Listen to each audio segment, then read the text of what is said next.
This is Sportscentre.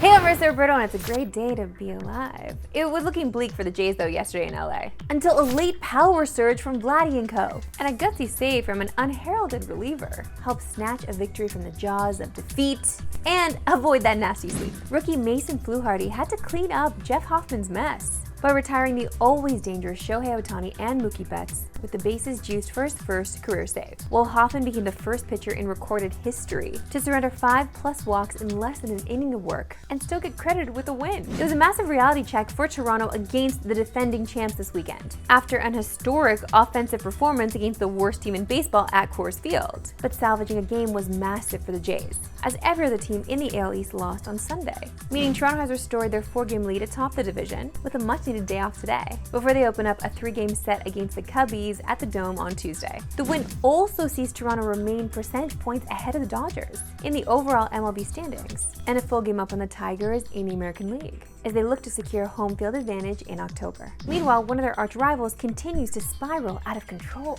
The Yankees lost their 3rd straight series after being pummeled 7-1 by the Astros, and the Bronx Bombers have now lost 31 of their last 51 games, the worst record of any AL team since June 13th. And they are now clinging to the final wildcard spot, just a half game up on the Guardians, who were sellers at the trade deadline, and have multiple pitchers embroiled in gambling scandals. I can't even tell you how annoyed I am by that, because I've got one of them on my fantasy baseball team.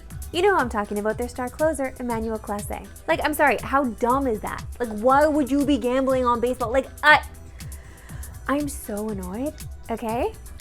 That's the first rule of playing baseball in the major leagues. My husband works for the major leagues. You can't even gamble if you're a behind-the-scenes kind of guy, okay? What is wrong with you? While New York's prized offseason acquisition, Devin Williams, continues to struggle in his first season in pinstripes. Known for his unhittable airbender of a changeup, Williams has already surrendered 28 earned runs this season. That's more than he gave up in the past 3 years combined for Milwaukee. And you can catch the Yanks in action tonight as they host the surging Twins, who are suddenly just 5.5 games back of New York, despite also selling most of their best players at the deadline. Coverage begins at 7 Eastern, 4 Pacific on TSN 1 and 5.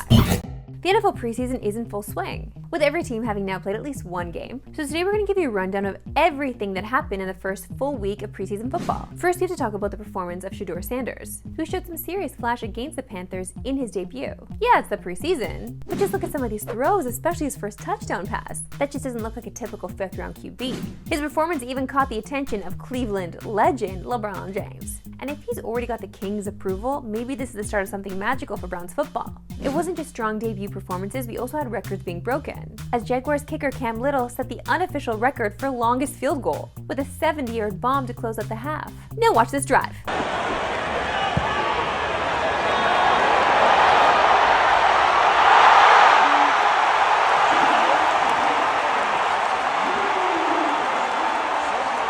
Unfortunately for Little and the Jags, it's not an official record because it came in the preseason. But either way, what a moment. And speaking of moments, how about a big one for U Sports football? As by coming in for the Green Bay Packers in the second half, former Laurier Golden Hawk Taylor Algisma became the first U Sports quarterback to appear in an NFL preseason game since the early 80s. But for all the great moments we saw in week 1, we can't forget that football can be a pretty unforgiving sport, especially for CeeDee Lamb watching from the Cowboys sideline. It's one of the very rare instances where a player took a penalty despite being inactive for the game.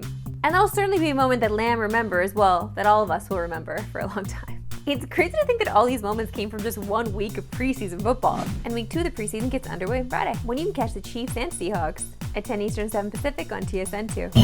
Time now for my favorite segment and yours, why we love sports today. Why we love sports today. This past weekend, history was made on the diamond, as Jen Pawol became the first woman to umpire a Major League Baseball game. After putting in her time in the minors, Powell finally got her call to the big leagues, beginning with a double dip in Atlanta Saturday as a first and third base umpire, respectively, before calling the balls and strikes yesterday in the series finale between the Braves and Marlins. And it wasn't just inspiring to young women and fans of the sport, but you have to see just how much it meant to one of her colleagues, Chris Guccione, who has been a big league ump for nearly 2 decades. This is one of the proudest moments I've been part of in all my career.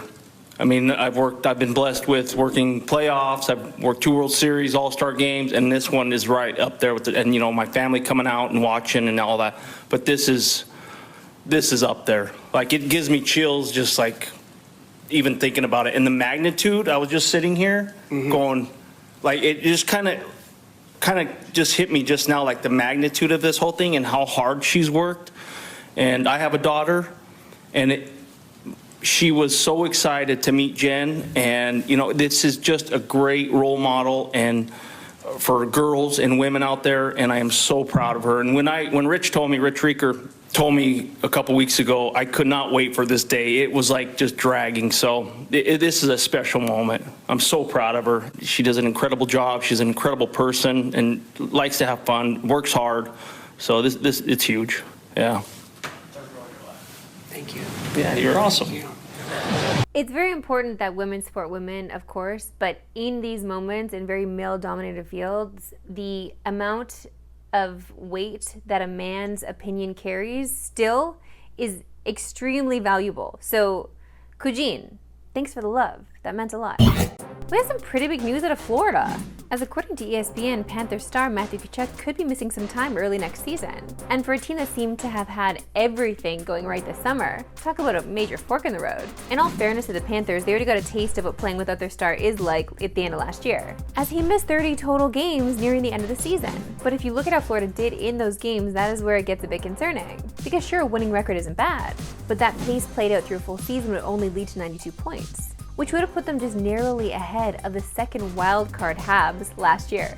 So could Kachuk missing time put Florida's three-peat hopes in jeopardy? Only time will tell, or is this due to the NHL franchise video game curse? Who knows? The Bardown Gauntlet challenge continued in Halton Hills, where the Bardown team faced off against the Halton Hurricanes. And even though Bardown went back-to-back games with the U10 and U12 teams, U14 proved to be, well, a different kind of challenge. And it didn't help that Bardown star player had a stick trapped in the advertisement of the boards. Matthew Little charging up, and he's entering Hickey. Nice one. Just stapled onto the stick to the board. Got stuck in the advertisement on the boards. Never seen that Tyler before. Hickey's playing a one-on-one with Matt Little. He pinches him off into the boards, and the stick completely gets stuck in the advertisement. I have no clue what you're talking about. That's the craziest thing I've ever seen. Craziest thing I've ever seen.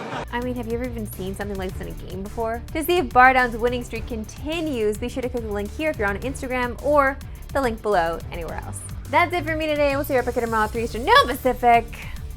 Happy birthday, Leos. Yes, I'm off to get all my birthday treats today.